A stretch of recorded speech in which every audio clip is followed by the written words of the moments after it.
if I were an NDP voter, and it's hard for me to put myself into the mind of one, I would like to think that I would be upset that my leader, Jagmeet Singh, is constantly propping up the Liberals.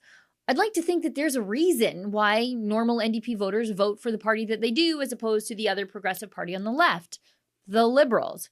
But here in Canada, if you voted for the NDP, you're disenfranchised. Your vote really doesn't count because a vote for the NDP is, as always, at least under the leader Jagmeet Singh, a vote for the Liberals and their weird symbiotic relationship with Justin Trudeau. No matter what the Liberals do, no matter what the Liberals say, no matter how corrupt they are, no matter how they get things wrong, no matter how they stomp all over the rights of Canadians to assemble, to protest, to speak their minds, and in the case of the internet, to express themselves without fear of reprisal, the NDP party apparatus is simply the Socialist Caucus of the Liberal Party, propping up Justin Trudeau without question or consequence.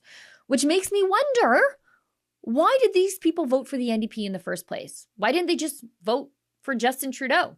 And if they didn't want to vote for Justin Trudeau, then why aren't they demanding a change in leadership of their own party? I have so many questions for NDPers because as a conservative, it's very difficult for me to understand any of this. Because one of the things that makes the conservative movement great, but also makes it difficult for the conservative movement to win elections, is that when they have a leader who's not listening, who is not conservative enough, the conservative movement just throws them out. Right, Aaron O'Toole? Right, Andrew Scheer? Right, Jason Kenney?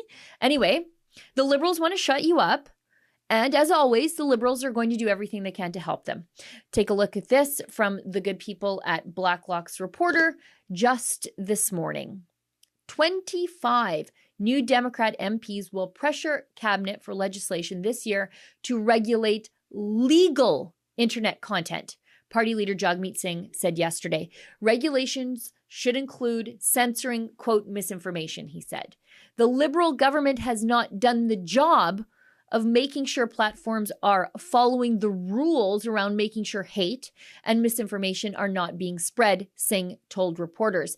That puts the responsibility back on the government to do what it should be doing. We are going to continue to pressure the government to do this. The government has a responsibility to play in making sure social media platforms are adhering to proper guidelines around misinformation, around hate, and why we have been saying for a long time the responsibility to keep people safe from misinformation and radicalization cannot rest in the hands of private companies, said Singh. It has to be the government taking responsibility. Cabinet to date has not reintroduced a censorship bill that lapsed in the pre-election 2021 Parliament. Bill C-36, an act to amend the criminal code, proposed $70,000 in fines for internet users responsible for legal content deemed, quote, likely to foment detestation or vilification.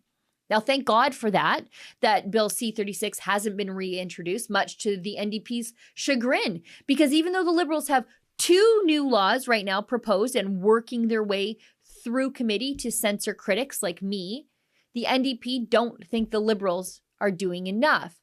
The problem with the Liberals is that anything they don't like is now misinformation, no matter how true it is. And I think the Liberals have earned detestation and vilification from Canadians. If the NDP get their way, and they just might, because the Liberals need the NDP to stay in power, it might become illegal to show how much you dislike the government, how much you detest the government, because others may join you in your disgust. You might foment something. You would be fomenting detestation. What I'm doing right now, this show where I'm critical of the government, I could be hit with a $70,000 fine if the NDP had their way. And who is Trudeau to be the arbiter of misinformation anyway? Actually, you know what?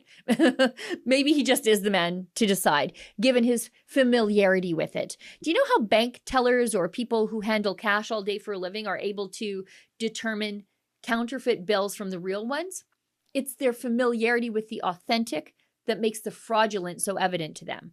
Trudeau's like that, but in reverse, he's got a real familiarity with the fraudulent as far as information goes. For example, Justin Trudeau accused the Conservatives of spreading misinformation about Justin Trudeau's new gun control legislation, Bill C-21. C-21 absolutely bans millions of Canadian hunting rifles because the legislation targets center-fire semi-automatic rifles and shotguns capable of holding a 5-round magazine. That means anything from a good old, reliable, cheap SKS to your grandpa's 12-gauge shotgun. That's an excerpt from my show every night. It's called the Ezra Levant Show. That's me, Ezra Levant. You can see the whole thing behind our paywall. Well, there's a lot of goodies behind there. I do a show every weeknight. My friends Sheila Gunn Reid and David Menzies and Nat and Kat have their shows too. You get a ton of content for just $8 a month.